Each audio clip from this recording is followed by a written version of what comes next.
Hi, welcome to High Road 2. This is Mark Stouffer, and I'm going to give you 4 points that really helped me overcome and thrive, and not just my career, but also my business journey. And I want to tell you that I went through some very painful experiences in my life that were completely preventable. But until I had this mindset, if you will, it really, put a huge weight on my chest. Waking up every day with like a 50-pound weight on your chest is not something I want anybody to experience. So I want to help you avoid that at all costs. And I'll share that story with you at the end of this video. But now I want to share the 4 points that really made a difference in my life, and not just my career life, but my business life. And that is this. Number 1 is that you have to have a marketing mindset. You are a marketing company. You just happen to be in the blank industry. Now, you are the brand. When I say you're a marketing company, you are the brand. But if you have a company, that's also the brand. You're branding that company, that product and or service into the marketplace. So it's either you individually and or the company that you own. Now, the other is that when you are a marketing company, it's not a budget. It's an investment. That's what it is. An investment of your time and your resources that you're putting out there. And the only purpose of a business, or the only purpose of you getting a career, is to acquire a client or to get the job. There's only 2 things involved there, right? And then the other is that it's measurable. You want to measure what you're doing. What helps with that is testing. Testing is very easy to do, and you want to constantly test and measure. And then when you get traction and you realize the response rate, be it 1% or 44% or 50%, it's basically your ability to balance what is going to work most as you scale yourself or your products and services. So number 1 is your marketing mindset. Okay. Number 2 is that it's an investment, not a budget. Number 3, that it is measurable through effective testing. Okay. And then also, more importantly, it's going to a pre-qualified audience, okay? It's going to an industry that you're very attracted to, that hopefully is thriving, hopefully that it's sustainable, right? For a very long time. But if it's a business or it's industry that you know it's going to survive, the disruptions that are happening potentially in AI right now, right? So I constantly pivoted throughout my entire life in both my career and also my business ventures. And this foundation, these 4 principles: marketing, agency, mindset, measurable. It was an investment, not a budget. It was measurable, and it was tested constantly. And then you have a pre-qualified audience that you're going after. And that lowers your costs per acquisition, or it lowers your cost transition from one industry or one company to another. So with that, those 4 things really made all the difference. It gave me a foundation to overcome and thrive. And I'll tell you some stories at the end of this video that really drive this point home that will probably resonate with a lot of people today as things are getting more and more disruptive and more quickly with AI. So when I worked in the Silicon Valley, I was in the .com industry, heavily invested in the .com industry as a marketing consultant. And fortunately, I was able to work with, government, prime contractors, the federal government, high-tech companies. I was able to work with transportation industries, and I was able to pivot constantly from one client to another.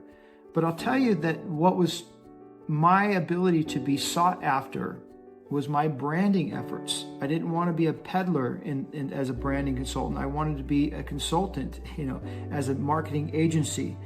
And so positioning myself in that regard really made an impact in being sought after. But there was a lot of clients that really didn't appreciate the value of my time. And not only did they disrupt my life, they disrupted the company culture. Okay. And I want to tell you, there's 3 things that if you own a company and you're trying to navigate, growing and scaling, is that you have marketing. Okay. And then you have the operations, the brick and mortar, if you will, that I had. And then you have the service. Okay. And so the balance of those 3 things really was critical, but a client could disrupt that so quickly, right? When they don't pay on time and you're trying to get your invoices paid, and they're going 90, 120 days out, and then they're calling and they're, upset about something and disrupting your staff. Well, that's what happened to me. And what I learned is that if you become really proficient and skillful, and you're in that demand as you keep branding yourself, then there's a point where you stop that investment of branding yourself because you're at full capacity.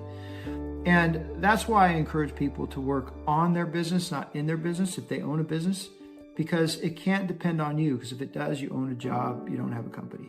And there's no equity, because if it depends on you, and this is what happened to me, is that there was a point where I wanted to sell my company and I couldn't get anybody to buy me out.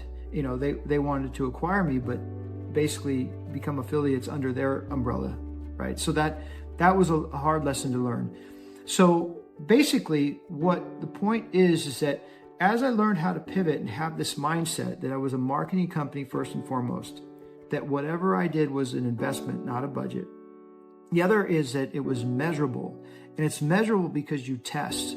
You create small tests with your cover letter, your resume. If you're looking for a new career path in a new different industry, you're constantly changing the vernaculars to meet the company and or the industry that you're going after.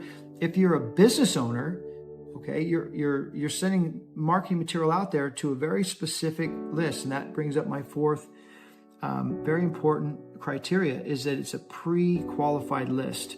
So now I'm in the pet care industry, right? And I look at acquisition, and I look at the address, and I look at a 10-mile radius, and then I look at who owns a dog in that 10-mile radius, and then who makes between $75,000 and $250,000 a year. That's my list. Now, what's interesting about this is that if I capture 4%, 5% of that list, I'm at full capacity. So it's a pretty well calculated, reverse engineered approach to my marketing endeavor, right? And so what I did was I would send out 50 postcards to that list, to basically the same criteria. So I might send out 4 postcards. That'd be 200 postcards total. And then I would change the picture or the headline statement, the copy, the offer, and I would measure the response rate. And I'd say, oh, wow, this one got 1%. This one got 7%. Oh, this one got 12%. This one got 44%. Oh, wow. I'm going for the 44%. Now, I can't mail the whole list, right? Because it's 3,025 people. And I would make a lot of people very unhappy knowing that I'm going to get a 44% response rate. Because if you get a 44% response rate on 50, you're going to get that the same on 100 or 1,000 or 3,000. So I knew that I had to balance my marketing that would balance my operations and then my service, my staff, right? And to create that balance is critically important.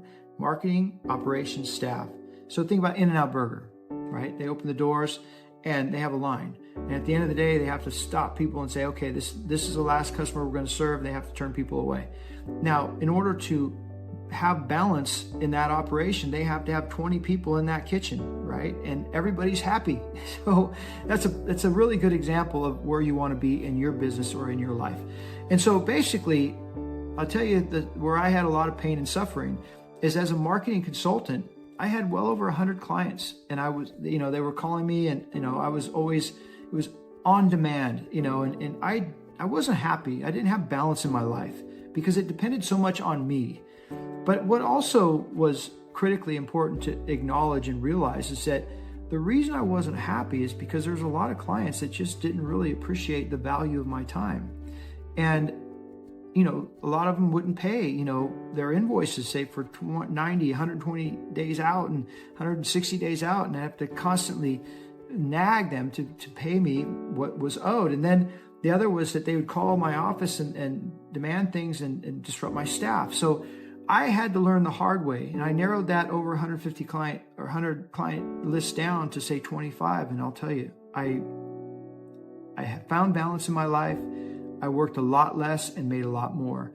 And you really can't put a price tag on, waking up every day, looking forward to your work and working with people that appreciate you. So, I hope this resonates with you. I hope it finds you well. And, a lot of industries are getting disrupted, a lot of high tech, and a lot of people are getting laid off.